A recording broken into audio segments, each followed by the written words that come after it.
Hi, so we're going to go through again something I've done a little bit of already, and that's simply going through just a simple theory of how you formulate chords without having to memorize loads of different shapes.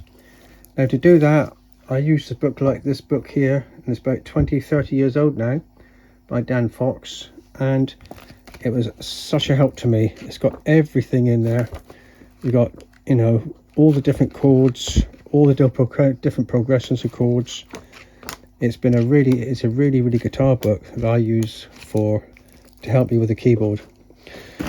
So we're just going to start off with the simple chords and then go through that theory once again to help formulate the common chords that we used when we play guitar, and then to apply it to the keyboard.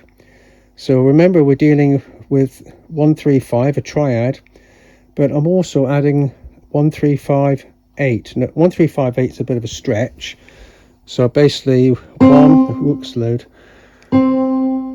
3, 5, 8, and of course 8 is an octave, so the 8 is the same as the C there, as the C up there, but this higher tone.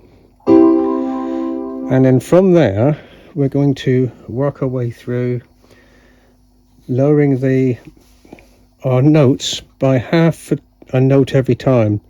So I'll just be going like that to there, to there, to there, to there, half a note, and also doing our minor chord as well. So first of all, we're going to do the triad, a simple triad. Remember, C, E, G for a C, and it's 1-3-5, 1, 2, 3, so 1, 2, 3, 4, 5. But this time we're going to add the full octave, if you can stretch, to make it a 4-note chord. So at the moment that's a major chord, C major. If we lower the pinky down by half a note, takes us to there, we get a beautiful C major 7. The major 7 is a lovely chord. If we lower our pinky again half a note again, we come to this note. It becomes a B flat. B flat. We get our classic 7th note, A7, B7, C7, etc. And if we lower it down another half a note to here, we get a 6 chord, a 6. So this would be a C6. So that's the ones for that one. Now, to get a minor chord, we have our 1-3-5 triad, C, E, G, and we take the third note and we lower it by half a note. So half a note is to there. So 1-3-5, flatten or lower that note by half, gives you that minor sound, and I'm sure you recognize that minor sound. Take an E chord, for example, 1-3-5. But for this we're just going to do the triad for the purpose of the minor chord. Lower the third by half a note. So this is the G sharp. The G sharp is going to be lowered by half a note. It's going to become G. There we have our E minor. So that's the ones for that there. And that's what I used so much when I did my guitar. And now I use it all the time for the keyboard. And there's so many different combinations. And the other one I memorized basically was a flattened third and flattened fifth.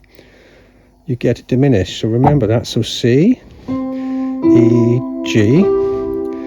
We flatten the third, so it goes to there. So that's a minor.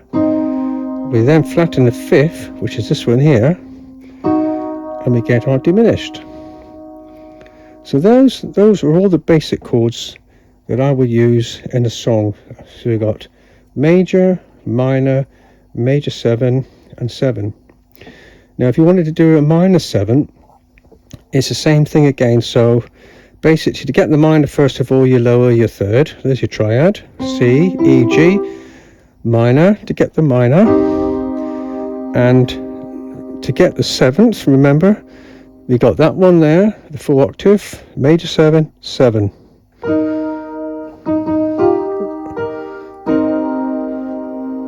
So then you get your A minor 7 or C minor 7 or whatever it might be. And you know, you can use both hands doing this. You don't have to be stuck by doing a magical size stretch to make it awkward for yourself. So for example, if we're doing a C minor 7, it's a bit awkward there, so why not just do that?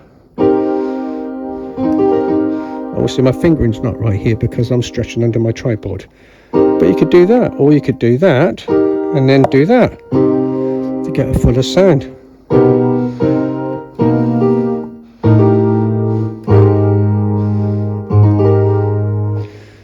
So that's a little lesson for that one there. That I'll also give you, I'll put a picture of my spreadsheet of all those chord combinations, and you're welcome just to take a print screen or photograph it with your phone and use it. But there's lots of stuff online you can easily get from pictures they put on there. So I hope that helped you, and it really helped me.